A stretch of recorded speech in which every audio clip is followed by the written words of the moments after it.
Coming to you live from the Mac studio, it's Dr. Bus, Suzanne, Mr. Sang. What are you guys doing here? We've come to give you a very important announcement.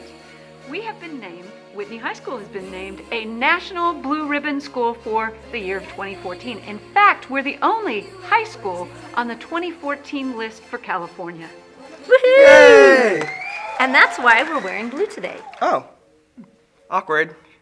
Well, congratulations, Whitney. Now, today we've got a very special guest, so please give a warm welcome to Junior Samitra Kelkar on the orange chair.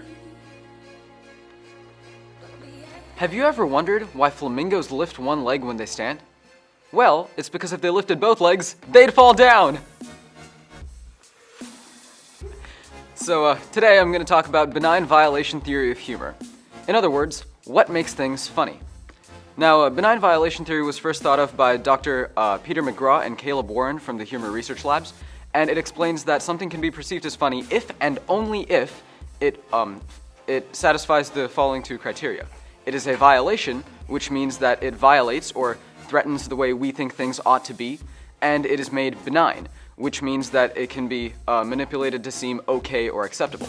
Now, some of the easiest ways to make a violation benign include creating a psychological distance from the violation, so like you can tell jokes and make them funny about events, horrible events that happened either a really long time ago in the past, or things that happened to someone else. Violations can also be made benign by presenting an alternative norm, such as those found in puns or wordplay. So, take the pun, dwarves and midgets have very little in common. Now, the violation is that we use the phrase very little to describe the thing that dwarves and midgets have in common. That violates how we normally use that phrase in that context.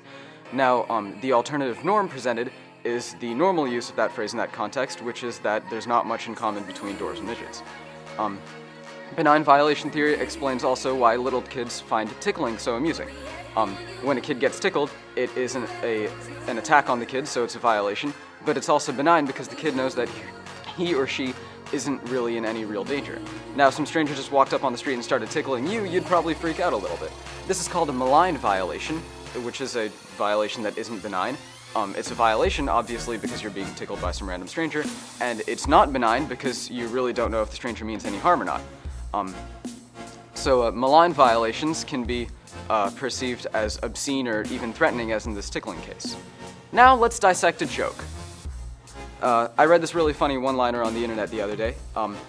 A cannibal passed his friend in the woods. For those of you who didn't get it, I'll repeat it one more time. A cannibal passed his friend in the woods. Pretty morbid, right? But still kind of funny. Now, this joke satisfies the benign violation theory because eating your friends and pooping them out in the woods violates what we think of as generally social acceptable behavior. And it is benign because this is just something that happened to someone else whom we know to be an imaginary character.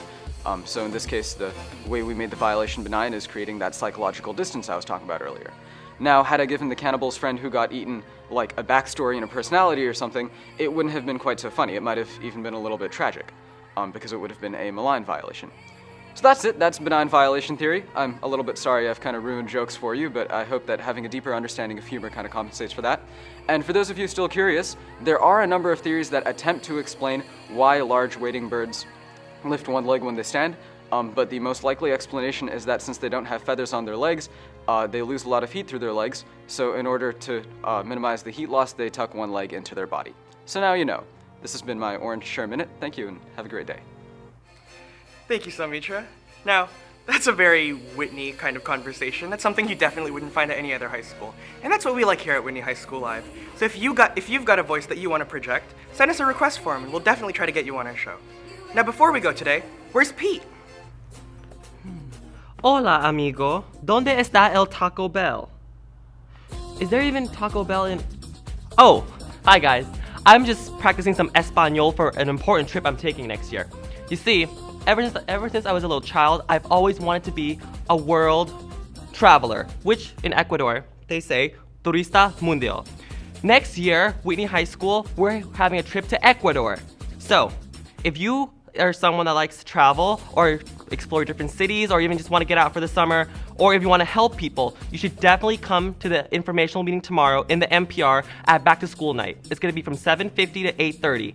bring your mom, your dad, your grandfather, your grandmother, their checkbooks, and come out and check out the trip because it's going to be a lot of fun. It's going to be just like the Dominican Republic trip, but in a different country. So, back to you, Ben. Thank you, Pete.